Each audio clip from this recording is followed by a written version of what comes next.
답은 이미 정해져 있으니 너는 대답만 해라고 하는 답정너. 아닌데. 답은 정치인데 너만 몰라. 이건데.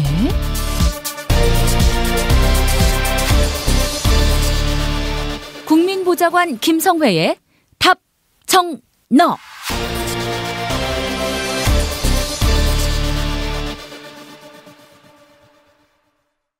국회 더불어민주당 손혜원 의원실 김성회 보좌관 만나겠습니다. 김 보좌관님.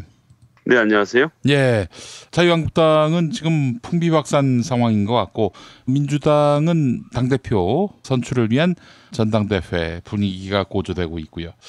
민주당부터 얘기해보죠. 전해철 의원이 불출마 입장을 밝혔습니까? 네, 그렇습니다.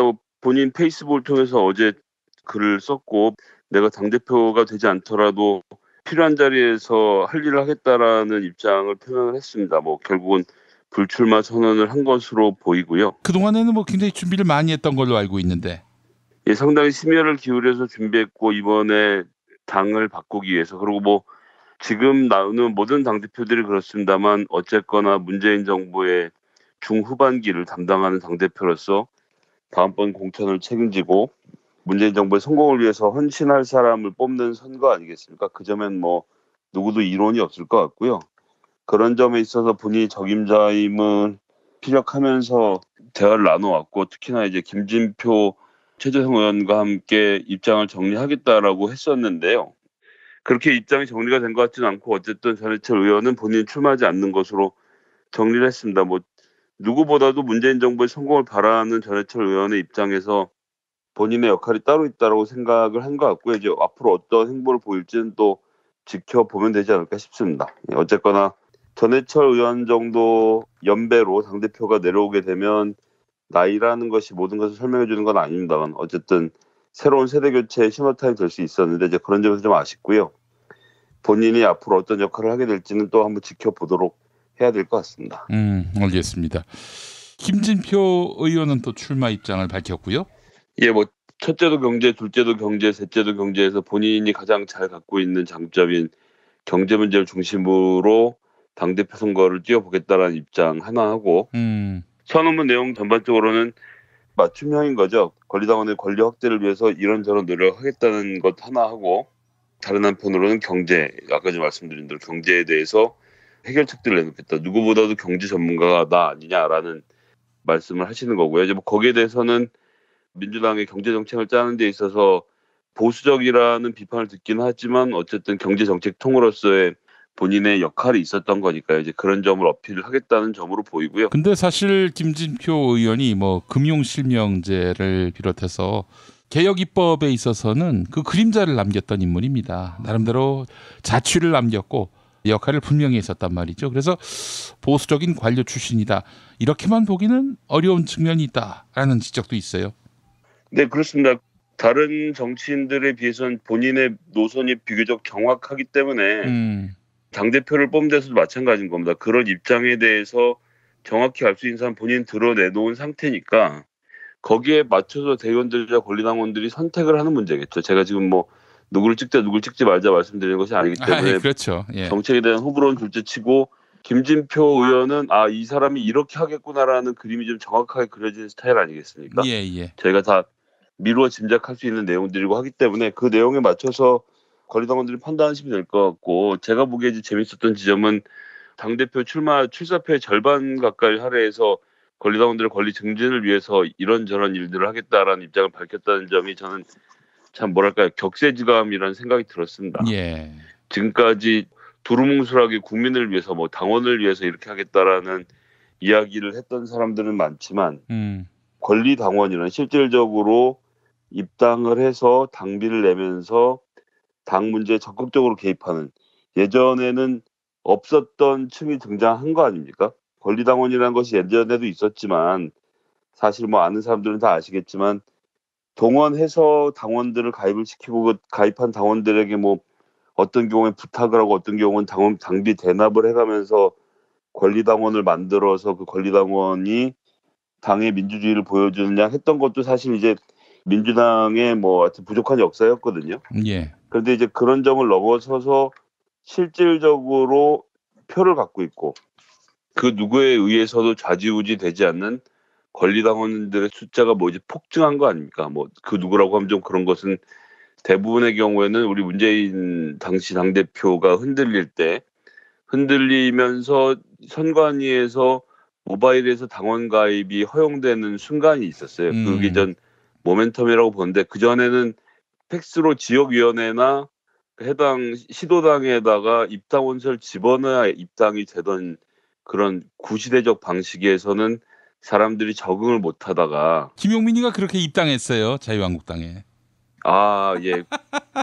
그러셨었죠. 예. 이제 뭐 다시 기억이 떠오릅니다. 예, 예. 이제 그 모바일 입당을 자유한국당이 두려워하는 이유가 팩스 입당도 이렇게 이물질이 들어오는 판에 온라인 입당까지 해버리면은 이거 뭐 무슨 일이 벌어질지 모른다라는 염려가 들 거예요 아마 그 사람들은. 그러니 이제 모바일 시대에 적응 못하는 정당은 사실 살아남기가 어려운 거죠. 그러한 것을 발판에 두고 당시 뭐 10만 명 넘는 사람들이 처음에 민주당에 가입을 하면서 그 전까지는 기억하시는 분들 계시겠지만 저희가 2012년에 대선을 치를 때는 캠프가 두 개가 별도로 존재했습니다. 당의 캠프가 있었고 시민사회 캠프가 따로 있었거든요.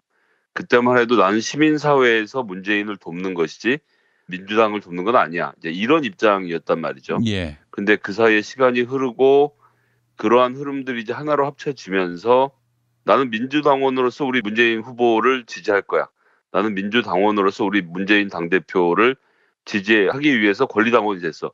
이런 식으로 자기 의사를 적극적으로 표현하게 되고 여론이 중요하지 않다는 건 아니지만 어쨌거나 당 운영에서 가장 중요한 것은 당원의 여론이거든요. 당원 중에서도 적극적으로 개입이 되어 있는 권리당원들의 여론을 잘 듣는 것이 중요한 것인데 저는 그런 방향으로 놓고 봤을 때는 옳은 방향으로 가고 있다. 그래서 출마하는 당대표는 누구든 모두 다 권리당원의 눈치를 보고 권리당원의 비위를 맞춘다고 할까요? 권리당원들의 마음을 얻으려고 다들 노력하고 있는 점. 저는 그래서 다시 원래 전제로 돌아오면 문재인 정부의 중반기 후반기를 함께 하면서 정부의 성공을 위해서 당을 굳건하게 지킬 사람이 당대표가 되어야 한다라는 그런 기본적인 입장을 놓고 봤을 때 예전엔 뭐 예를 들면 청와대에 대립각을 세우겠다. 문재인에게 노라고 말할 수 있는 당대표가 되겠다. 이런 종류의 입장들을 가진 사람들은 사실 되게 어려워지는 거죠. 그러니까 저는 문재인 대통령한테 무조건 아부하는 당대표를 만들자라고 말씀드리는 것은 아니지만 어쨌든 지금은 당정청이 함께 가야 할 때인 겁니다. 견제는 한 사람 무지하게 많거든요. 지금 뭐 조중동이라는 신문 매체부터 시작해서 종편도 그렇고 야당도 그렇고 하루 24시간, 26시간씩 문재인 정부를 견제를 하고 있습니다. 이럴 때일수록 지지자들이 함께 뭉쳐서 한 방향으로 함께 나아가는 자세가 좀 필요하다고 보고 그런 가운데에서 당대표 선출이 될 것이라는 것. 그래서 권리당원들이 바로 그 바로미터가 되는 것이고 권리당원들과 마음을 맞추는 사람이 당대표가 될 거라는 건 너무 당연하기 때문에 지금에 있어서의 소위 말하는 친문, 진문, 무슨 뭐 뼈문 또 무슨 엄청 많은 종류의 문 이야기들을 언론이 하는 것에 저는 귀 기울일 필요가 없다. 권리당원의 의사를 존중하지 않는 당대표 후보는 살아남지 못할 것이라는 점을 좀 같이 보셨으면 좋겠고요. 예. 한국사회여론연구소에서 13, 14일 양일간 1,008명을 대상으로 해서 7월 정례 조사를 하면서 전당대회 관련된 조사를 한 결과를 좀 소개드리고 마무리할까 하는데요. 예. 지난번에 중앙일보 인터뷰에서 물의를 빚었던 김부겸 현 행정자치부 장관이 여전히 11.6%로 1위를 달리고 있고 그 뒤를 이어서 박영선 의원이 9.7, 이해찬 국무총리가 8.0, 박범계 의원이 5.4, 김진표 3.7, 최재성 2.3, 송영길 1.6, 김두관 1.5, 전해철 1.5, 이종걸 1.1. 그다음에 이인영 의원이 0.7, 서른 의원 0.5% 순으로 조사가 되어 있는데요. 뭐 이 결과에서 제일 중요한 것은 의견 유보층 모른다 무응답이 52.5%라는 점입니다. 예. 일반 여론조사지만 이런 식으로 좀 여론이 돌아가고 있다는 점을 저희가 좀 살펴볼 수 있겠고요. 그다음에 최고위원은 어떤 기준에서 했는지는 모르겠고 여하튼 이제 한국사회여론연구소에서 후보군을 추린 것을 놓고 보면 지난 청문회 때 발군의 실력을 보였던 안민석 의원이 13.5%로 1등을 하고 있고요. 아, 그래요. 예상대로 2등은 박주민 의원. 초선임에도 불구하고 9.0%로 아주 광범위한 지지를 받고 있습니다. 박광원 의원이 3.9%, 전현희 2.2, 김혜영 2.2, 유은혜 1.5, 유승희 1.4, 박홍근 1.2, 김상희 의원 1.1% 순이었고요. 여기는 모른다 무응답이 63.8%라서 더 큰 격차로 벌어져 있는 상태고요. 이것은 이제 일반 여론조사고 자유한국당 지지자들까지를 포함한 것이기 때문에 사실 정치 고관여층 권리당원의 여론조사 결과는 좀 다를 수 있다고 생각을 하는데요. 여하튼 이런 식으로 지금 여론이 형성되어 있다는 점을 같이 보셨으면 좋겠고요. 근데 이제 제일 넘어야 될 큰 산은 중앙위원회입니다. 지난번에 말씀드렸듯이 250개 지역의 지역위원장과 현역 국회의원이 있는 것들이 한 절반 정도 되죠. 거기에 기초 광역자치단체장들 그리고 중앙위원급으로 인정되는 뭐 하여튼 당의 중요한 고문들 이렇게 해서 한 500명 내외로 구성이 돼서 원샷으로 해서 단 한 번에 당대표와 최고위원 후보들을 3명, 8명으로 추려나게 되는데요. 그 안에 누가 들어올지가 사실은 관심을 몰고 있고요. 그 결과에 대해서는 곧 나오게 될 거니까 좀 지켜보고 다시 말씀드리도록 하겠습니다. 예, 알겠습니다. 근데 뭐 재미가 없어요. 솔직히 얘기해서. 아, 그러신가요? 아니 사실은 2년 후 총선 공천에 막대한 영향을 미치는 당대표 자리임에도 불구하고 워낙 또 여당이 혼란스러운 상황을 만나지 않기를 바라는 민심이 반영되는 것일 수는 있겠지만은 또 전당대회가 한 달 이상 남다 보니까 아직 불이 붙지 않아서인지는 몰라도 큰 관심사는 아닌 것 같다는 생각이 들어서. 예, 그것은 이제 제가 보기엔 이런 분석이 가능할 것 같은데요. 예전에 비해서는 시스템 공천이 많이 정착됐기 때문에 사실 당대표가 사천을 휘두를 수는 없는 상태가 됐거든요. 그래서 일부 지역에 대해서는 전략 공천을 해야겠습니다만 대부분의 지역은 결국 누가 지역에서 열심히 하고 많은 권리당원의 지지를 받느냐, 여론의 지지를 받느냐에 따라서 결정될 것이기 때문에 다음번 공천이라는 가장 중요한 것은 상대적으로 당대표 역할이 줄어들었고 더 중요한 게 이제 문재인 정부가 어떻게 균형을 맞춰서 전국을 돌파해 갈 것이냐에 있기 때문에 전 그렇기 때문에 좀 예전에 비해서는 관심이 떨어질 수도 있겠다 싶은 생각이 드는데요. 예. 여하튼 3명, 8명으로 추려지면 또 한번 다시 말씀드리도록 하겠고요. 네. 그다음에 이제 자유한국당으로 넘어가서 보면 심재철 의원이 지난번에 이제 뭐 내가 당신 누드 사진까지 다 지켜줬는데 왜 이런 식으로 나오느냐라고 김성태 의원이 망신을 주고 뭐 서로 멱살 잡고 난리가 났었는데 오늘 이제 의총을 앞두고 있는 상태에서 김성태 의원에게 스스로 거취를 결단해라라는 요구를 하고 있습니다.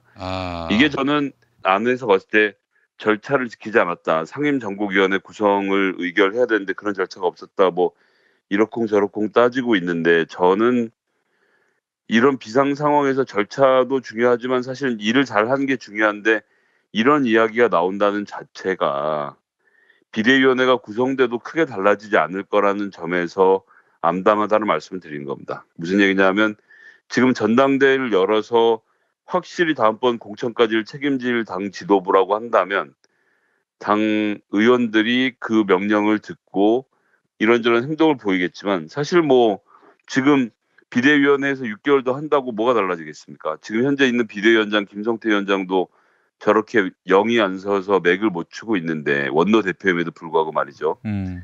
그렇기 때문에 비대위원회를 뭐 김병준 교수가 아니라 뭐 김병준 교수의 할아버지를 모셔오더라도 결코 쉽지 않은 상황이 될 거라는 것을 자유한국당도 잘 알고 있을 텐데요. 그런 점에서 정말 빠져나올 구멍이 없는 거죠. 지금 반복 이데올로기를 청산을 하고 새로운 보수의 이미지를 보여줘야 하는데 과연 그런 것들이 가능한가? 그것은 어디까지나 인적 청산이 있을 때만 가능한데 간단하게 하나 예를 들어서 정신을 못 차리는 걸 보면 강병원 원내대변인이 이미 브리핑 한 바 있습니다만 교섭단체 상임위 구성 관련돼서 자유한국당이 자기네 의원이 114명이라고 들고 와서 협상을 자꾸 하려고 했어요. 예. 근데 아시겠지만 이부망천으로 34일 전에 정태욱 의원이 탈당계를 제출을 했고 그다음에 서청원 의원이 24일 전에 본인이 이제 정계 이제 그만하겠다라고 하면서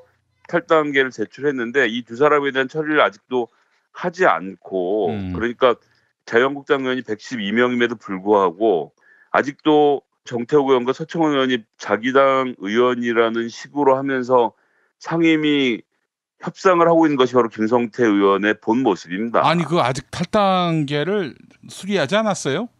처리하지 않았으니까 이렇게 하겠죠. 그러더니 또 항의를 하니까 정태욱 의원은 제외하고 113명을 기준으로 또 하고 있다는 거예요. 서청원 의원은 자기 당 의원이라고 주장을 하는 거죠.